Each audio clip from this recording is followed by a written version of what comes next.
Jantung, pembuluh darah jantung, bagian jantung yang diakses itu adalah jantung sebelah kanan. Kalau jantung sebelah, beda bagian jantung yang mau kita capai, beda akses pembuluh darahnya.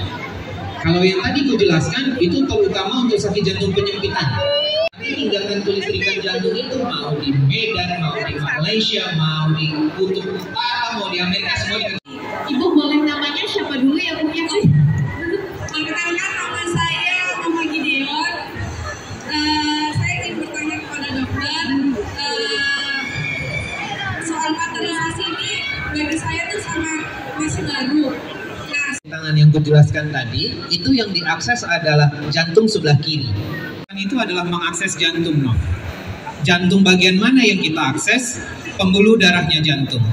Sehingga bagaimana cara mengakses pembuluh darah jantung itu? Pertama kita harus infus dulu bagian dari pembuluh darah di tubuh.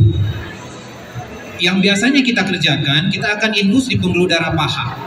Setelah dapat infus di pembuluh darah paha, maka kemudian kateter selang halus ukuran 1,6 mili itu masuk dari pembuluh darah paha itu, nyusuri aliran darah sampai ke jantung. Di jantung kita ambil gambar urat jantungnya. Itu prosedur yang bukan bahasanya standar, prosedur yang dari awal pertama kali ditemukan, begitulah prosedurnya. Akses pembuluh darahnya dari paha. Sementara kalau dari tangan, yang berbeda adalah akses pembuluh darahnya dari pembuluh darah yang di pergelangan tangan ini. Sama juga, kita infus, udah dapat akses pembuluh darahnya, masuk kateter itu menyusuri pembuluh darah dari tangan sampai ke jantung, kita ambil gambar urat jantungnya. Tidak ada yang berbeda. Berbeda cuma titik awal kateter masuk, apakah dari paha atau dari tangan. Nah, kenapa kemudian yang dari tangan ini sekarang hari ini kita perkenalkan? Bayangkan, kalau kita infus pembuluh darah paha, setelah prosedur selesai, infus itu harus dicabut. Saat infus dicabut, berdarah dong. Saat berdarah, harus ditekan untuk menghentikan perdarahan. Kita tekan dia 20-30 menit, begitu selesai. Tapi kemudian untuk mencegah dia berdarah lagi, pasien nggak boleh bergerak. Pasien harus berbaring 8 jam minimal. Kalau dia pasang cincin, dari setelah pasang cincin sampai bisa dicabut infusnya itu 8 jam. Dari setelah dicabut sampai bisa duduk 8 jam.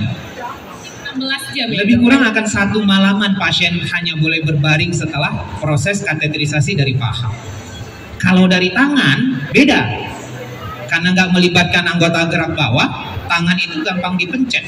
Jadi berdarah pun tinggal dipencet, dibebat. Habis dari situ, selesai tindakan, pasien bisa jalan. Jadi kalau kateter sampai 30% pasien yang dirawat dengan serangan jantung itu meninggal di 24 jam pertama. Nah, sehingga tindakan cepat harus dikerjakan untuk menurunkan angka kematian itu. Nah, kalau memang sudah confirm dia serangan jantung, tindakan yang paling banyak memberikan manfaat terhadap menurunkan angka kematian itu adalah kateterisasi jantung dan pasang cincin. Begitu lebih kurangnya. Sobat Rumah Sakit USU semua, bahwa Rumah Sakit USU melakukan pelayanan kateterisasi jantung yang sedikit berbeda dan mungkin lebih unggul dibandingkan rumah sakit lain. Baik dok, tadi di pembukaan dok. Ya, dan asma itu bilangnya sejak kecil. Jadi kadang-kadang ada pasien yang datang ke rumah sakit kita, rumah sakit USU, kemudian kita bilang bapak menderita asma atau ibu menderita asma. Terus dia bilang, nggak mungkin saya asma dok, saya waktu kecil nggak punya asma, saya nggak punya alergi, kok tiba-tiba sekarang saya asma. Nah, jadi kita harus tahu bahwa asma itu hanya 60% yang muncul sejak anak-anak. 40% lagi itu muncul setelah usia dewasa, di atas usia 25 tahun. Jadi apakah bisa orang yang waktu kecil nggak punya asma, tiba-tiba udah gede malah punya asma? Jawabannya sangat bisa. Terlebih-lebih. Kalau dokter boleh dijelasin untuk kegiatan kita hari ini tuh ada apa aja? Jadi hari ini adalah salah satu dari 3 rangkaian acara Natalis Rumah Sakit CPL USU yang ke-7. Hari ini kita memberi tema promosikan apa saja kita dan bagaimana dengan cara ada kegiatan show oleh beberapa narasumber. Dan juga ada studi kesehatan dan psikologi, kesehatan anak, edukasi, PDM, terapi dari edukasi fisik, kesehatan psikologi, dan juga ada pemeriksaan tensi, gula darah, medical check up lah ya. Kita adalah memberikan informasi memiliki dokter spesialis yang kenal ya, dan bayar-bayarnya mungkin lebih baik daripada sakit lainnya yang tidak ada di Medan. Ada rumah sakit